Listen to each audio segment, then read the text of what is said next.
Assalamualaikum warahmatullahi wabarakatuh. Ya, masih di channel Dulnesia. Terima kasih teman-teman sudah menyaksikan video sebelumnya. Di video storybook membaca buku kesaksian para pengabdi penerbit Rumah Kitab. Saya akan melanjutkan membaca buku di halaman 87. Helena Muslimah Puritan di Lembaga Dakwah.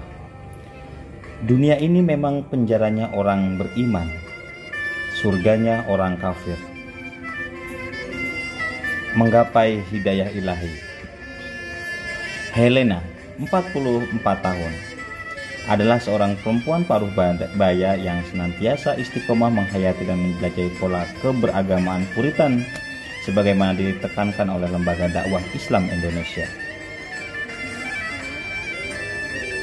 Helena menuturkan bahwa ketertarikannya pada LDII muncul ketika ia duduk di bangku kuliah semester awal di sebuah universitas Muhammadiyah. Saat itu Helena bersama kakak perempuan dan adik lelakinya mulai belajar mengkaji agama kepada seorang mubaligh muda dari LDII. Yang kemudian dari persuntingan kakaknya dan yang kemudian Hari mempersunting kakaknya. Walaupun mulanya mendapatkan pertentangan sengit dari sang bunda, kini seluruh anggota keluarga Helena termasuk suami, anak-anak, ayah serta ibunya turut mendapatkan hidayah dan bergabung di bawah naungan LDII. Helena sendiri merupakan anak kedua dari 3 bersaudara yang dibesarkan oleh seorang ibu rumah tangga dan ayah seorang anggota militer yang berdinas di AURI, Angkatan Udara Republik Indonesia. Mereka hidup sederhana di rumah dinas sang ayah di Pangkalan Udara. Helena sempat menghadapi kenyataan pahit ketika seusai mengajukan proposal skripsi di semester ke-8, ia terpaksa berhenti kuliah karena terkendala kondisi perekonomian keluarga yang tidak lagi memungkinkannya untuk meraih gelar sarjana.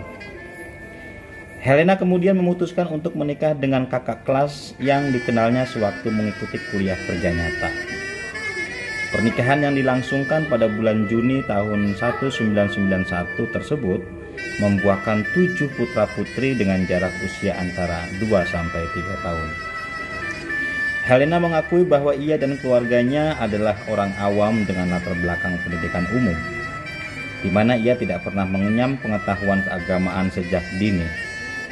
Karena itulah ia begitu terkesima ketika pertama kali bertemu dengan seorang mubaligh LDII, yang meskipun masih muda usianya namun telah menguasai Al-Quran, hadis dan bahasa Arab yang sangat rumit. Apalagi selain berwajah rupawan, tutur kata dan perilaku sang mubaligh dinilainya penuh sopan santun. Ketidaktahuannya mengenai ajaran Islam yang murni dan otentik serta perilaku santun dan islami yang dipraktekkan oleh sang mubaligh menjadi faktor utama yang memperteguh keyakinan Helena akan kebenaran ajaran LDII. Helena mengingat jelas saat pertama kali mengenal pengajian LDII, sebagaimana penuturnya sebagai berikut. Waktu itu aku sama mbakku ke rumah temannya mbakku. Ia bilang, tunggu dulu ya karena masih ada pengajian. Terus aku nanya yang dikaji apa saja. Dia bilang, ya hadis sama Al-Quran yang diajarkan. Tidak pakai diartikan lagi, jadi utuh gitu. Yang mengajar masih muda banget seusia kita. Waktu itu aku masih kuliah semester 2. Tapi kok ia sudah pintar ya? Kan jarang orang ganteng tapi mengerti agama. Biasanya kan sombong gitu. Ia kuliahnya di Unibrau, tapi menguasai bahasa Arab dan Al-Quran. Kan kita jadi tertarik, sama-sama kuliahnya tapi kita nggak bisa apa-apa. Terus aku sama mbakku diajak ngaji, malah yang sampai terus mengajinya di kelompok tersebut ya cuma mbakku dan aku sama adikku.